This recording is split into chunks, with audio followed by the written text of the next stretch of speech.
जी नमस्कार दोस्तों, स्वागत है आप सभी का एग्जाम विद तेज पर। मेरा नाम है तेजिंदर सिंह और आज हम ग्रह सीरीज में सबसे महत्वपूर्ण ग्रह को करेंगे जिसका नाम है पृथ्वी ग्रह।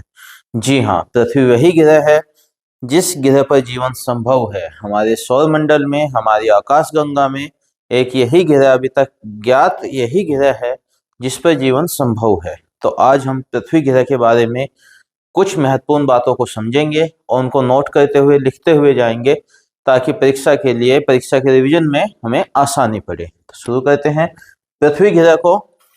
पृथ्वी ग्रह में सबसे पहले हम इसके सूर्य से दूरी और क्रम के बारे में जानेंगे।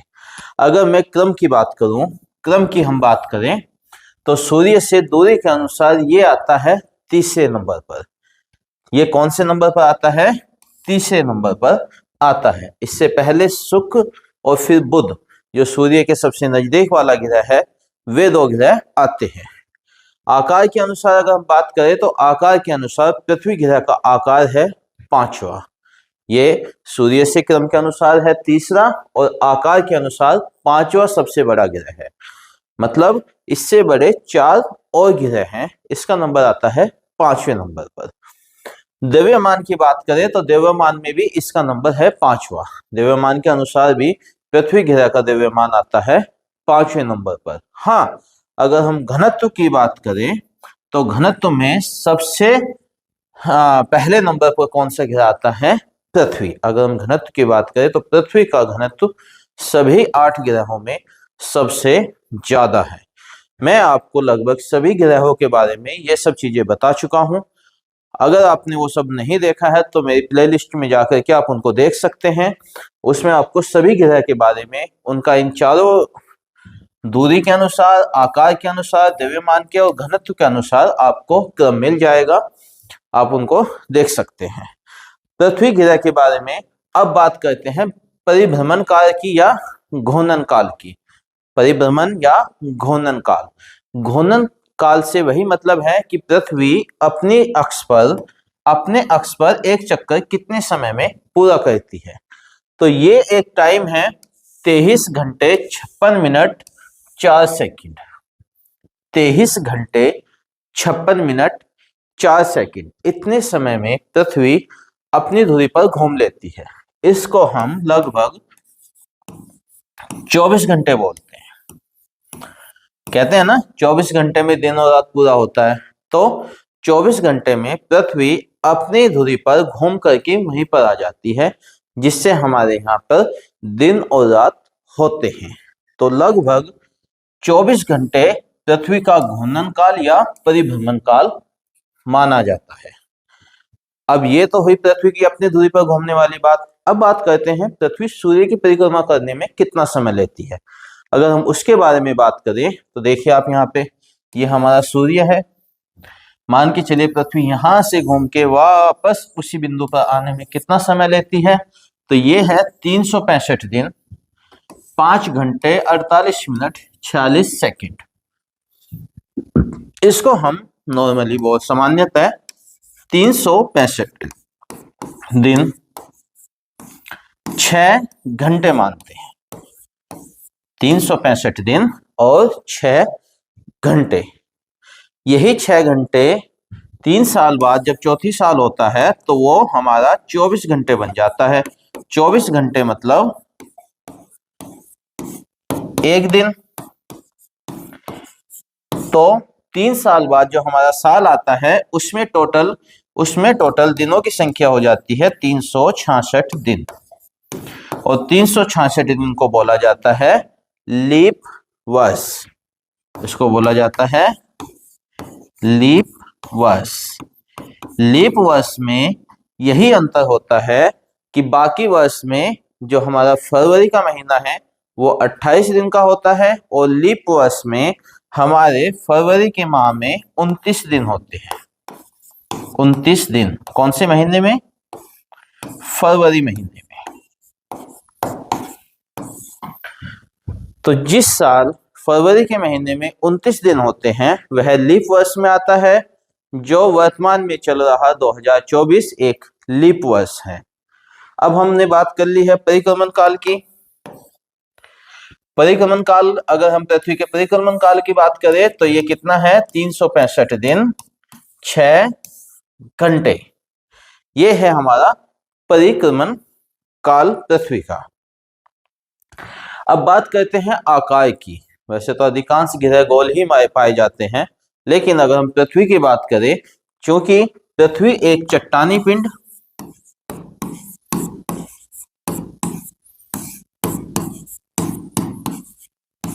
या स्थलीय पिंड माना गया, स्थलीय पिंड है,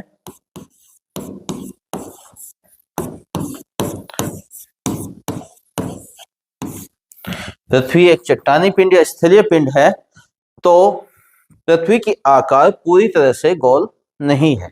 पृथ्वी का आकार पूरी तरह से गोल नहीं है। पृथ्वी का जो आकार है उसको भू आब या जियोइड बोलते हैं, भू आब या जियोइड बोला जाता है। तो पृथ्वी का आकार कैसा है, जियोइड आकार की है हमारी पृथ्वी। अब बात करते हैं पृथ्वी की लंबाई और ऊंचाई, इन सब चीजों के बारे में। तो जैसे हमें पता है कि पृथ्वी, ये हमारी, अगर हम मान के चलें ये पृथ्वी है, और पृथ्वी का ऊपरी हिस्सा बोला जाता है उत्तरी ध्रुव, और जो पृथ्वी के नीचे है उसको बोला जाता है दक्षिणी ध्रुव।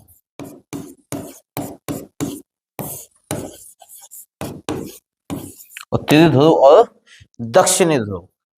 तो ये अगर हम बात करें पृथ्वी के उत्तरी ध्रुव से दक्षिणी ध्रुव में कितनी, दक्षिणी ध्रुव तक कितनी दूरी है, मतलब पृथ्वी का अक्षीय ध्रुवीय व्यास। तो आप देख सकते हैं, अगर हम पृथ्वी के बीच के हिस्से को अलग करके उसके व्यास को मापा जाए तो ये बैठता है आपका 12,714 किलोमीटर लंबा। तो पृथ्वी का अक्षीय व्यास की अगर हम बात करें, उत्तरी ध्रुव से दक्षिणी ध्रुव की दूरी होगी आपकी 12,714 किलोमीटर। अब ये हुई आपकी ध्रुवों की दूरी। अगर हम बात करें इधर से इधर की, पूर्व से पश्चिम, इसको बोलेंगे विषुवतीय व्यास या विषुवतीय व्यास या भूमध्य व्यास।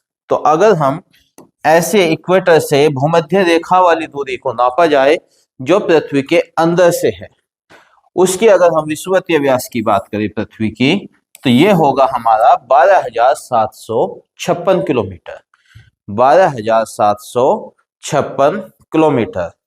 इन दोनों व्यास को देखने के बाद में हमें यह भी पता लगता है कि अक्षीय व्यास छोटा है और ध्रुवीय व्यास थोड़ा बड़ा है।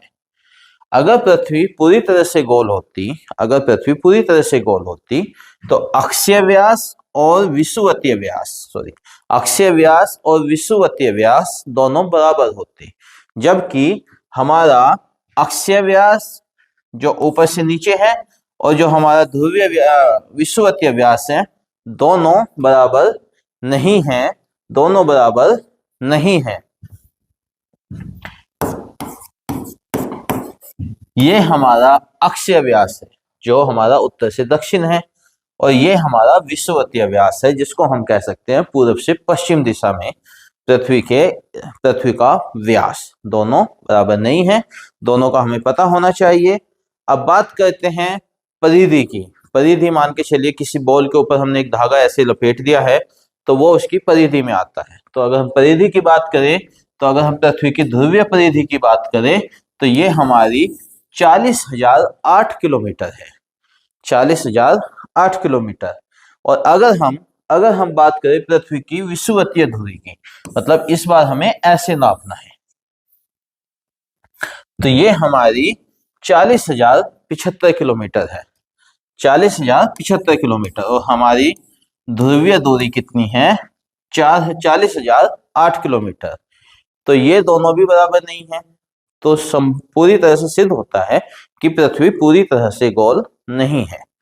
अब आगे करते हैं पृथ्वी ग्रह को। अब हम बात करते हैं पृथ्वी ग्रह के जलीय और स्थलीय भाग की। पृथ्वी ग्रह के जलीय और स्थलीय भाग की अगर मैं जलीय भाग की बात करूं तो पृथ्वी पर 70.8% जल है, जिसको हम सामान्यतः 71% बोल देते हैं। तो पृथ्वी पर कितना जल है? लगभग 71% पृथ्वी पर जल है। अब बात करते हैं जल के बाद कौन सा क्षेत्र बचता है? स्थलीय भाग, जहां पर मृदा है, चट्टाने हैं, वो कितना है? 29.2%। इसको हम लगभग 29% बोल देते हैं। तो पृथ्वी पर लगभग 71% जल और लगभग 29% स्थल भाग है। ये बातें दोनों ही फैक्ट हैं, दोनों का हमें पता होना चाहिए, परीक्षाओं में इससे सवाल पूछे जाते हैं। अब बात करते हैं दूरी की। देखिए, हमें दूरी किस किस चीज से पता करनी है? पृथ्वी सूर्य का चक्कर लगाती है, तो हमें पृथ्वी की सूर्य से दूरी पता करनी है। लेकिन पृथ्वी सूर्य का चक्कर एक सीधी गोल रेखा में नहीं लगाती है। पृथ्वी जो सूर्य का चक्कर लगाती है वो दीर्घवृत्ताकार कक्षा में लगाती है। तो कुछ बिंदु ऐसे आते हैं जो सूर्य के सबसे नजदीक होती है, और कुछ बिंदु ऐसे होते हैं जहां पर सूर्य से सबसे अधिक दूरी पर होती है। हमें उन दूरियों का पता करना है, क्योंकि ये सब एक नाम से जानी जाती हैं। ये सब दूरियां एक नाम से जानी जाती हैं। तो अगर हम बात करें सूर्य की, पृथ्वी की सूर्य से न्यूनतम दूरी कब होती है? सूर्य से न्यूनतम दूरी कब होती है? तो ये न्यूनतम दूरी होती है आपकी 3 जनवरी को। 3 जनवरी को पृथ्वी सूर्य के सबसे नजदीक होती है। 3 जनवरी को पृथ्वी सूर्य की सबसे नजदीक होती है। कितना नजदीक होती है? तो सूर्य और पृथ्वी के बीच में जो बस दूरी होती है वो 14.70 करोड़ किलोमीटर की होती है। बस इतना दूरी, ये बस नहीं है, बहुत बड़ी एक संख्या है, बहुत लंबी दूरी है, लेकिन करोड़ में हमें सीधा सीधा नजर आ रही है। इस दूरी को एक नाम दिया गया है। इस दूरी को बोला जाता है उपसौरिक। उपसौरिक। इस दूरी को क्या बोला जाता है? उपसौरिक। अगर मैं अंग्रेजी में बात करूं तो अंग्रेजी में इसको बोलते हैं PERITHELION,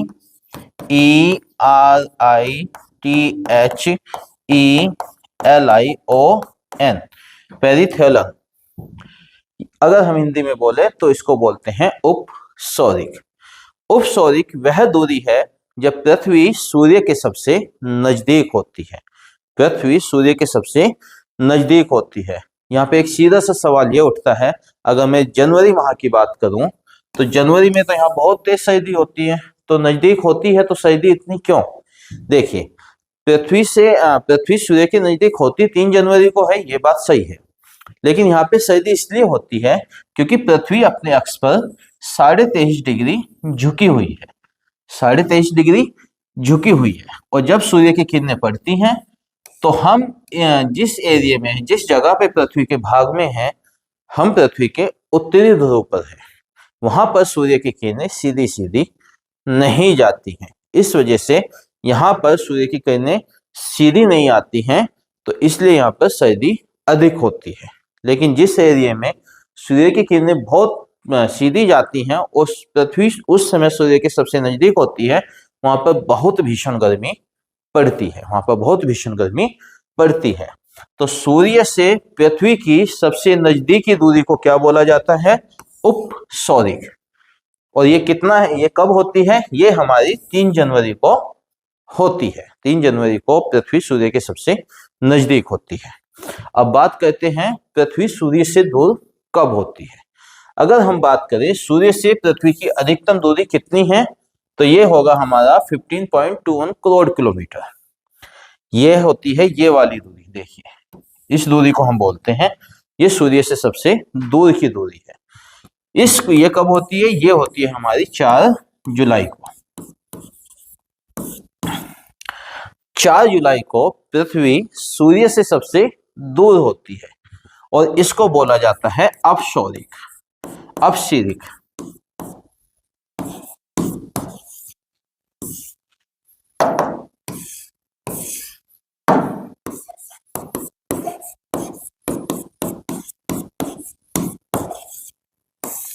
इसको बोला जाता है अपसौरिक। अपहेलियन इसको बोला जाता है। ये दूरी ये वह दूरी है जब पृथ्वी सूर्य से सबसे अधिक दूरी पर होती है। वो कब होती है? ये होता है हमारा 4 जुलाई को, और उस दूरी को क्या बोला जाता है? अपसीरिक। ये दोनों बातें हमें पता होनी चाहिए, अपसीरिक और उपसौरिक क्या है। अब बात करते हैं सूर्य से मध्य दूरी, तो ये होती है 14.98 करोड़ किलोमीटर। ये लगभग इन्हीं की बात है, मतलब जब सूर्य से पृथ्वी लगभग मध्य में होती है, ना बहुत ज्यादा दूर ना बहुत ज्यादा पास में, तो ये एक एवरेज दूरी है।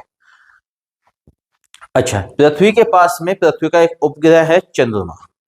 पृथ्वी का एक उपग्रह है जिसका नाम चंद्रमा है। अगर हम उससे दूरी की बात करें तो चंद्रमा से अधिकतम दूरी आपकी है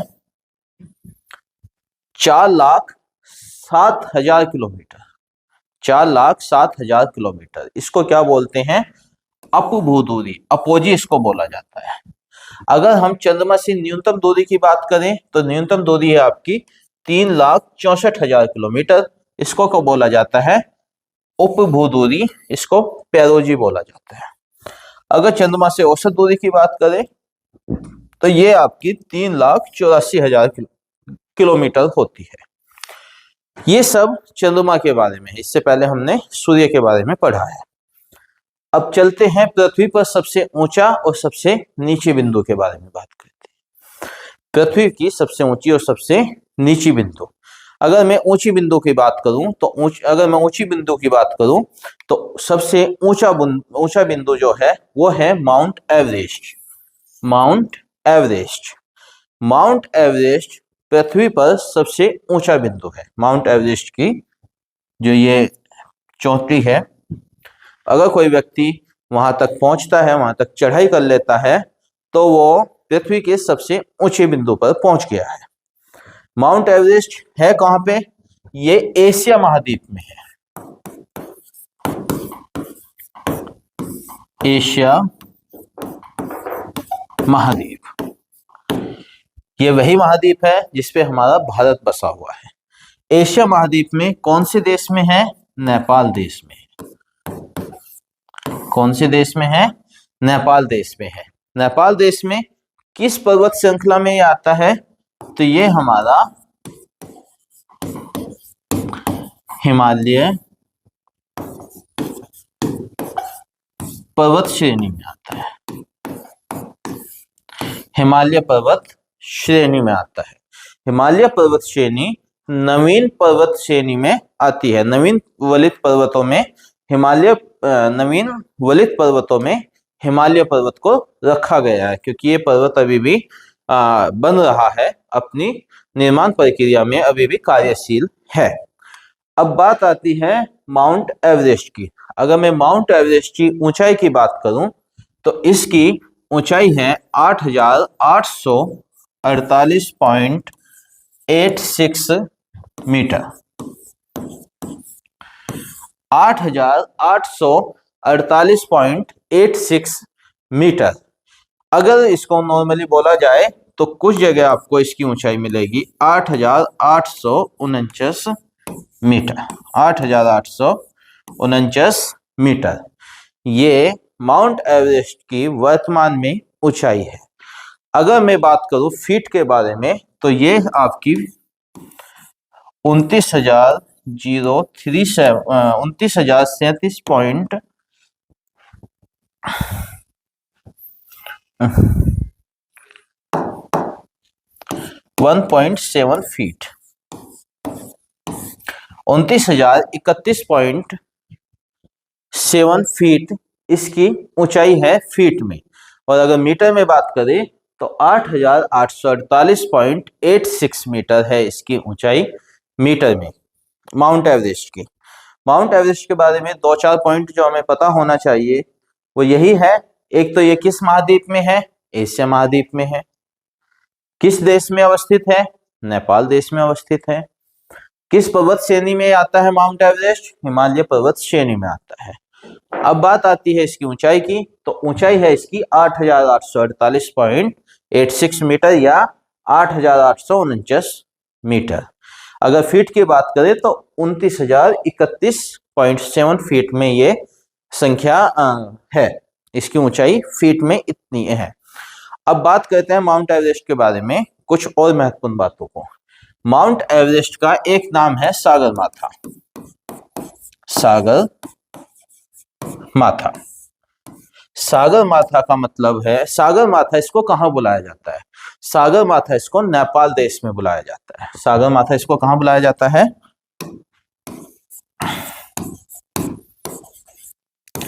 नेपाल देश में माउंट एवरेस्ट को एवरेस्ट पर्वत को सागर माथा बोला जाता है। सागर माथा का मतलब है स्वर्ग का शीर्ष। स्वर्ग का शीर्ष, ये है इसका मतलब। सागर माथा का मतलब है स्वर्ग का शीर्ष, मतलब स्वर्ग का सर, माउंट एवरेस्ट। नेपाल में इसको बोला जाता है। एक और इसका नाम है चोमो लंगमा। ये इसको तिब्बत, जो अब चीन के अधिकार क्षेत्र में आता है, तिब्बत में इसको बोला जाता है चोमो लंगमा। इसका मतलब है पर्वतों की रानी। पर्वतों की रानी।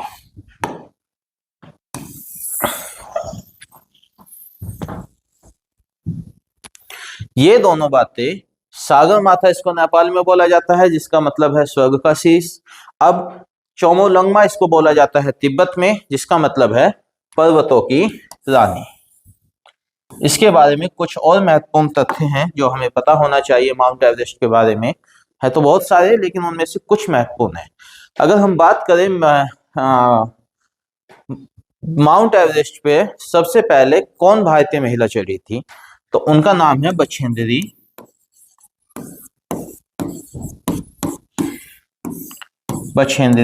पाल। ये भारत की प्रथम महिला हैं जो माउंट एवरेस्ट पर चढ़ी थी। कब? 23 मई 1984 को। 23 मई 1984 को बछेंद्री पाल जी माउंट एवरेस्ट पर इन्होंने चढ़ाई की थी। अब बात करते हैं भारतीय की। अगर बात की जाए कि सबसे पहले माउंट एवरेस्ट पे कौन चढ़े थे, सबसे पहले माउंट एवरेस्ट पे कौन चढ़े थे, तो वो थे सर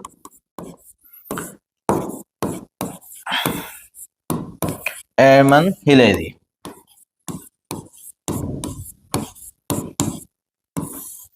सर एडमंड हिलेरी सबसे पहले माउंट एवरेस्ट पे चढ़े थे। इनके साथ एक और व्यक्ति थे जो भारतीय मूल के थे लेकिन नेपाल के थे, वो, उनका नाम था शेरपा।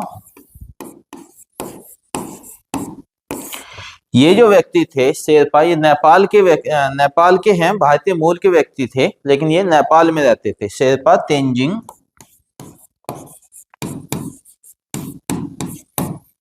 नॉर्वे।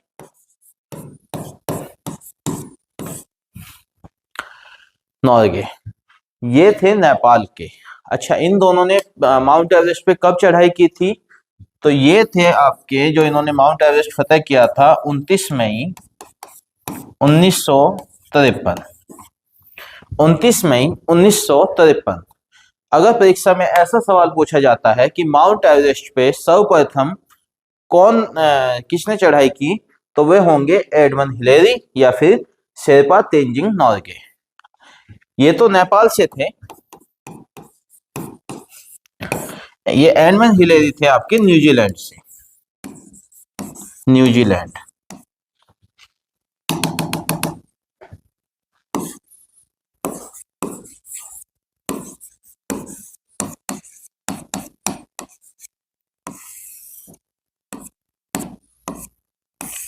ये आपके न्यूजीलैंड देश के थे।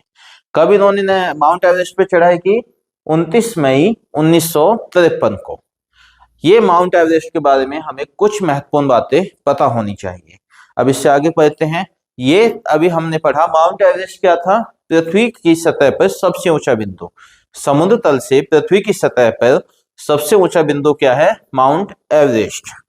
अब बात करते हैं पृथ्वी की सतह से या समुद्र तल पे सबसे गहरा बिंदु, समुद्र तल से सबसे गहरा बिंदु, उसका नाम है मेरियाना ट्रेंच या मेरियाना गर्त। ये कौन से महासागर में है? ये आपका प्रशांत महासागर, प्रशांत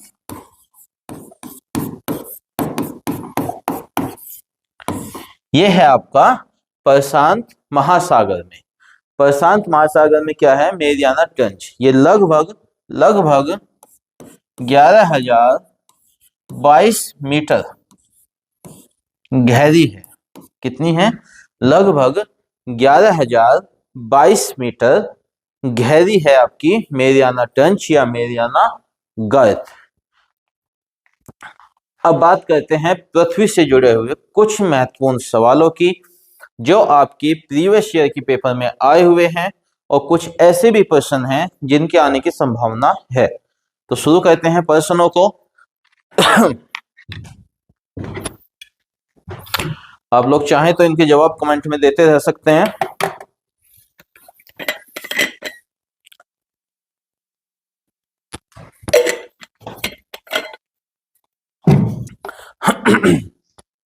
सबसे पहला सवाल है, सौरमंडल के किस ग्रह का घनत्व सबसे अधिक है? ये कब पूछा गया था? एनडीए 2021 की परीक्षा में सवाल पूछा गया है। तो इसका सबसे सही आंसर है पृथ्वी। इसका आंसर है पृथ्वी। पृथ्वी ग्रह का घनत्व सबसे अधिक है। ये मैंने आपको अभी बताया था। आप अगर आपने वीडियो ध्यान से देखा है तो आप आने वाले सभी सवालों के जवाब आसानी से दे सकते हैं। दूसरा सवाल आपका CHSL की परीक्षा में पूछा गया 2017 में। आकार की दृष्टि से पृथ्वी कौन सा ग्रह है? मतलब पृथ्वी का आकार की दृष्टि से कौन से नंबर का? देखिए पहले नंबर पर कौन सा है? बृहस्पति। पहले नंबर पर तो है बृहस्पति, सबसे बड़ा ग्रह है। 5वें नंबर पर है हमारी पृथ्वी। तो हमारा सही आंसर होगा पृथ्वी। पृथ्वी कौन से नंबर पर है? 5वें नंबर पर। अगर 8वें नंबर की बात करें तो आकार की दृष्टि से 8वें नंबर का ग्रह होगा बुध। बुध सबसे छोटा ग्रह है। 30वें नंबर की बात करें तो 30वें नंबर का ग्रह है अरुण। ये आकार के अनुसार है, लेकिन सवाल है आकार की दृष्टि से पृथ्वी कौन से नंबर का ग्रह है या कौन सा ग्रह है? तो ये सही आंसर होगा इसका बी, 5वां नंबर। SSC MTS 2017 का पेपर क्वेश्चन है, पृथ्वी की आकृति कैसी है? ये मैंने अभी आपको बताया, पृथ्वी की आकृति कैसी है? ज्वाइड। तो इसका सही आंसर होगा डी, जिसको हम भू आब भी बोलते हैं। क्या बोलते हैं? भू आब। पृथ्वी की आकृति कैसी है? भू आब। अगर ज्वाइड को लिखें तो हम ऐसे लिख सकते हैं, ज्वाइड।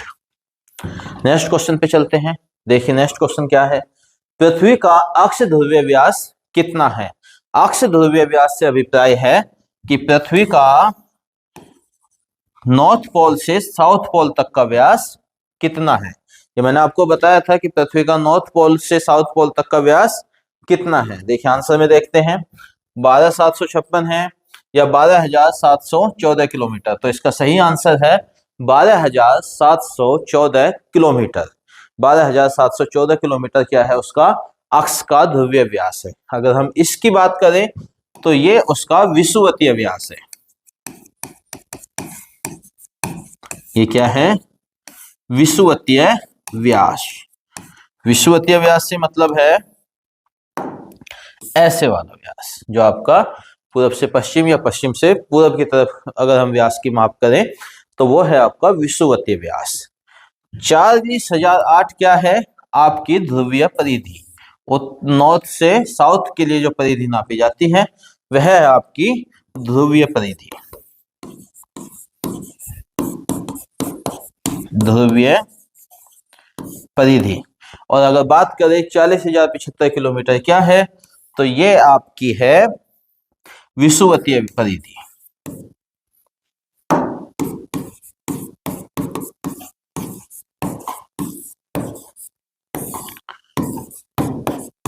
विषुवतीय परिधि। ये सब डिटेल से मैंने आपको पढ़ा दिया है, आप उनको अच्छे से देख सकते हैं।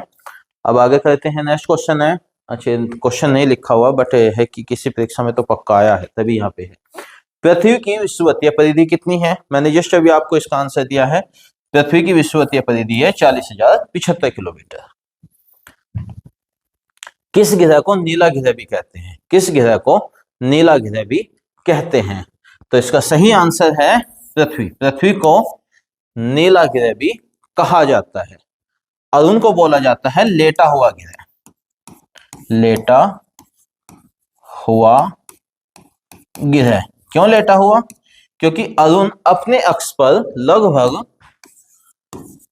82.5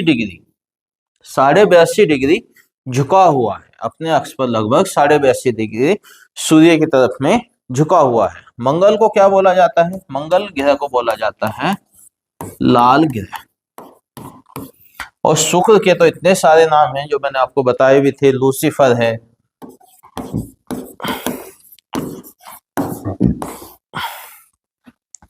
पृथ्वी की भागिनी, पृथ्वी की बड़ी बहन, पृथ्वी की जुड़वा बहन, पृथ्वी का सदोहर ग्रह। यूरोप के निवासी इसको सुंदरता की देवी के रूप में मानते हैं, यूरोप के निवासी। तो शुक्र के बहुत सारे नाम हैं। ये मैंने शुक्र के बारे में डिटेल से एक वीडियो में कराया है, आप उसको देख सकते हैं। अच्छा, ये आपका परीक्षा में आया था, CHSL 2017 में आया था। किस ग्रह को नीला ग्रह भी कहते हैं? पृथ्वी। अगर ऑप्शंस में आपको पृथ्वी की जगह वरुण आता है तो संभवतः ये भी आपका काफी हद तक सही है, लेकिन अगर पूरी तरह से देखा जाए तो वो है आपका पृथ्वी। वरुण ग्रह भी हल्का नीले रंग का ग्रह माना जाता है। कुछ बॉक्स में वरुण ग्रह को हल्का पीले रंग का ग्रह भी माना गया है।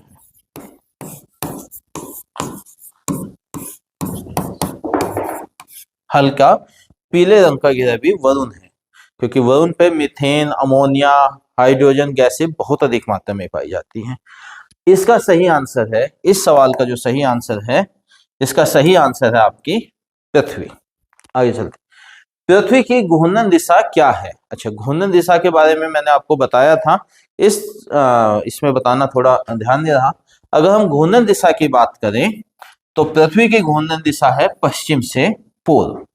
पृथ्वी अपने अक्ष पर पश्चिम से पूर्व दिशा की तरफ घूमती है। पश्चिम से पूर्व दिशा की तरफ घूमती है। ये हमारी दिशाएं होती हैं, पूर्व, पश्चिम, उत्तर, और ये है हमारी दक्षिण। तो पृथ्वी की जो दिशा है वो पश्चिम से पूर्व है। पूर्व से पश्चिम सिर्फ दो ही ग्रह घूमते हैं, एक है शुक्र और दूसरा है अरुण। सिर्फ दो ही ऐसे ग्रह हैं जो पूर्व से पश्चिम दिशा की तरफ घूर्णन करते हैं। बाकी जो हमारे 6 ग्रह हैं वो पश्चिम से पूर्व की तरफ घूमते हैं। पूर्व से पश्चिम को घूमना ही दक्षिणावर्त कहलाया जाता है और पश्चिम से पूर्व घूमना वामावर्त कहलाता है। वामावर्त। तो इसका सही आंसर है पश्चिम से पूर्व। नेक्स्ट क्वेश्चन, किस ग्रह को हरित ग्रह भी कहते हैं? ये कब आया था? UPPSC 1999 में। किस ग्रह को हरित ग्रह कहते हैं? तो इसका सही आंसर है आपका पृथ्वी। पृथ्वी को ही हरित ग्रह कहा जाता है। मंगल, शुक्र मैंने बता दिया। बृहस्पति को भी बोलते हैं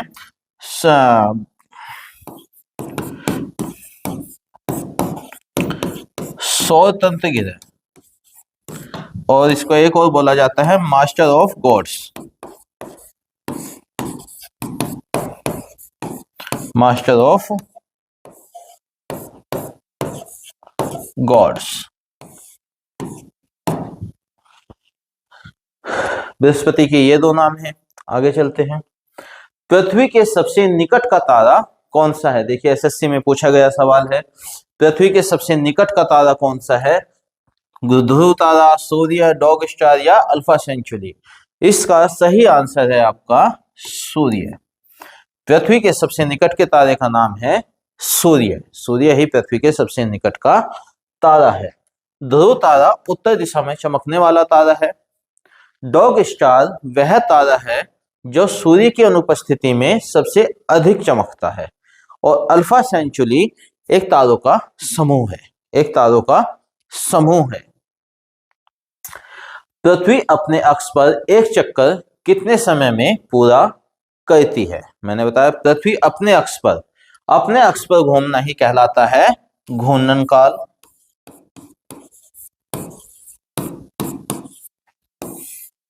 या परिभ्रमण काल।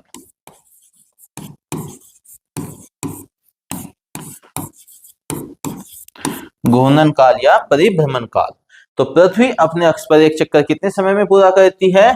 तो ये आपका सही आंसर होगा 24 घंटे। 24 घंटे। 24 घंटे में पृथ्वी अपने अक्ष पर एक चक्कर पूरा कर लेती है। नेक्स्ट क्वेश्चन, इसका भी आंसर 24 घंटे ही है। किस तिथि को अपसौर की स्थिति होती है? अपसौर उपसौर में आप कंफ्यूज मत हो जाइएगा। अपसौर सूर्य से सबसे दूर की स्थिति होती है, तो ये होती है आपकी 4 जुलाई को। 4 जुलाई को सूर्य, पृथ्वी और सूर्य के बीच की दूरी सबसे अधिक होती है, यह है अपसौर। और 3 जनवरी को क्या है? 3 जनवरी को होता है उपसौर। उपसौर मतलब सूर्य और पृथ्वी के बीच की सबसे कम दूरी। ये कब होता है? 3 जनवरी को। तो इसका सही आंसर है अपसौर की स्थिति होती है आपकी 4 जुलाई को। नेक्स्ट क्वेश्चन देखते हैं, किस तिथि को उपसौर की स्थिति होती है? मैंने भी आपको बताया, इसका आंसर है आपका 3 जनवरी। पृथ्वी के सबसे निकट ग्रह कौन सा है? अच्छा, निकट तारा तो सूर्य है। अब बात आती है ग्रह की।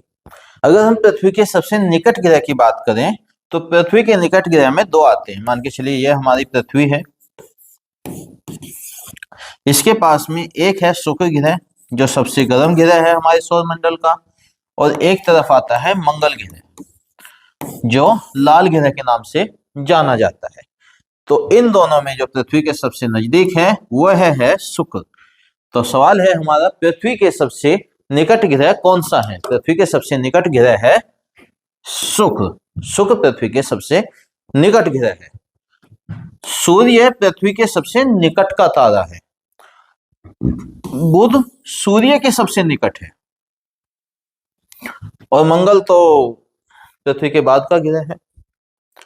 नेक्स्ट क्वेश्चन देखते हैं, पृथ्वी अपने अक्ष पर कितने डिग्री झुकी हुई है? मतलब पृथ्वी का अपने अक्ष से झुकाव हमें बताना है। तो इसका झुकाव का सही आंसर है आपका 23.5 डिग्री। कितनी झुकी हुई है? 23.5 डिग्री पृथ्वी अपने अक्ष पर। अगर हम बात करें तो ये झुकाव कितना है? 23.5। और ये वाला कितना हुआ फिर? 66.5। तो पृथ्वी का झुकाव कितना है जी? 23.5 डिग्री। 25 डिग्री जो झुकाव है वो मंगल ग्रह का है, और 82.5 झुकाव अरुण ग्रह का है अपने अक्ष से। ये तीनों पॉइंट हैं, 21 किसी का नहीं है। सौर मंडल का एकमात्र ग्रह कौन सा है जिस पर जीवन संभव है? तो ये तो आपको पता होगा, आप किस ग्रह पर रह के जीवन व्यतीत कर रहे हैं, उस ग्रह का नाम है पृथ्वी। फिलहाल तो अभी तक ज्ञात में पृथ्वी ही है। नेक्स्ट क्वेश्चन, सूर्य के बाद पृथ्वी के सबसे निकटतम तारा कौन सा है? एमपीएसआई 2017 का ये क्वेश्चन है। सूर्य के बाद पृथ्वी के सबसे निकटतम तारा कौन सा है? अगर हम तारों की बात करें तो इसका सही आंसर है आपका प्रोक्सिमा सेंचुरी। Proxima Centauri. देखिए, डॉग स्टार और साइरस ये दोनों एक ही हैं। डॉग स्टार और साइरस दोनों एक ही तारे हैं। ये कौन सा तारा है? ये वह है जो सूर्य की अनुपस्थिति में सबसे अधिक चमकता है। सूर्य की अनुपस्थिति में सबसे अधिक चमकने वाला तारा है डॉग स्टार। अल्फा सेंचुरी की बात करें तो अल्फा सेंचुरी का ही एक तारा है प्रोक्सिमा सेंचुरी। अल्फा सेंचुरी तारों का समूह है। अल्फा सेंचुरी क्या है? तारों का समूह।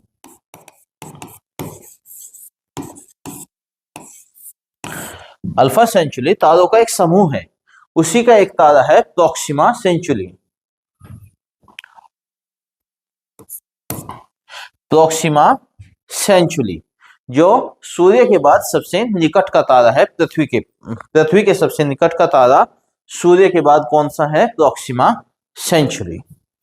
नेक्स्ट क्वेश्चन, पृथ्वी दिवस कब मनाया जाता है? देखिए हमें दिवसों के बारे में भी पता होना चाहिए।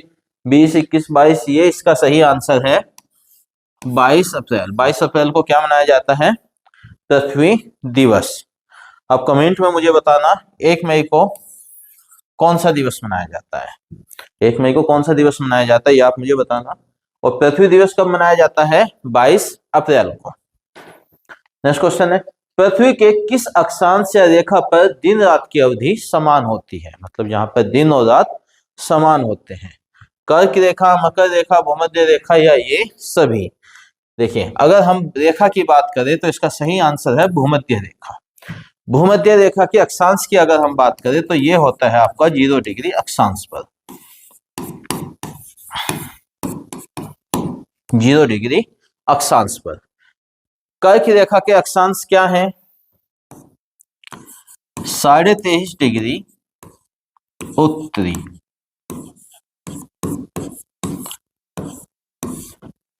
अब बात करते हैं मकर रेखा के अक्षांश की, तो ये है आपके 23.5 डिग्री दक्षिण। हम जल्दी ही पृथ्वी पर अक्षांतर और देशांतर रेखाओं का एक वीडियो आपके लिए लेके आएंगे, उसमें कंसेप्ट और अच्छे से क्लियर हो जाएगा। फिलहाल सवाल के हिसाब से देखते हैं, पृथ्वी के किस अक्षांश या रेखा पर दिन रात की अवधि समान होती है? तो भूमध्य रेखा पर दिन और रात समान होते हैं, और भूमध्य रेखा का अक्षांश है 0 डिग्री अक्षांश, जो पृथ्वी के बिल्कुल लगभग मध्य से ऐसे गुजरता है, मध्य से गुजरता है। आपका इस पृथ्वी की रेखा, ये आखिरी सवाल है, पृथ्वी के परिभ्रमण काल और परिक्रमण काल का सही मेल क्या है? देखो परिभ्रमण और परिक्रमण काल मतलब पृथ्वी अपने अक्ष पर कितनी देर में घूमती है और पृथ्वी सूर्य का चक्कर कितने समय में पूरा करती है। पृथ्वी सूर्य का चक्कर कितने समय में पूरा करती है, ये आपका परिभ्रमण या घूर्णन काल है, और इसको बोला जाता है आपका परिक्रमण काल। तो इसका सही मेल है आपका सी आंसर, 24 घंटे और 365 दिन। 24 घंटे 365 दिन, ये आपका सही जवाब है। इस सवाल का सही आंसर है 365। 24 घंटे क्या है आपका परिभ्रमण काल, और परिक्रमण काल है 365 दिन। 365 दिन 6 घंटे होता है, बट 365 दिन बोला जाता है। 59 दिन, 88 दिन, ये किसका है? ये आपका है बुध ग्रह का। बुध ग्रह 59 दिन में अपनी धुरी पर, या परिभ्रमण काल है 59 दिन और परिक्रमण काल है 88 दिन। दूसरा 243 दिन परिक्रमण काल और 255 ये है आपका शुक्र ग्रह का। 243 दिन उसका परिभ्रमण काल है और 255 दिन उसका परिक्रमण काल है। अब आती है बात, एक और ऑप्शन बचा हुआ है जो 10 घंटे और 12 वर्ष, ये है आपके बृहस्पति ग्रह, जो आकार में सबसे बड़ा है लेकिन सबसे कम समय पर अपनी धुरी पर घूम लेता है। उसका परिभ्रमण काल या घूर्णन काल सबसे कम है और उसका परिक्रमण काल लगभग 12 वर्ष है। तो ये हमारे पृथ्वी ग्रह से जुड़े हुए सभी महत्वपूर्ण बिंदु थे जो हमने इसमें कवर किए हैं। आपको वीडियो कैसा लगा है हमें बताइएगा कमेंट बॉक्स में। जल्द मिलते हैं दूसरी वीडियो में। नमस्कार, धन्यवाद।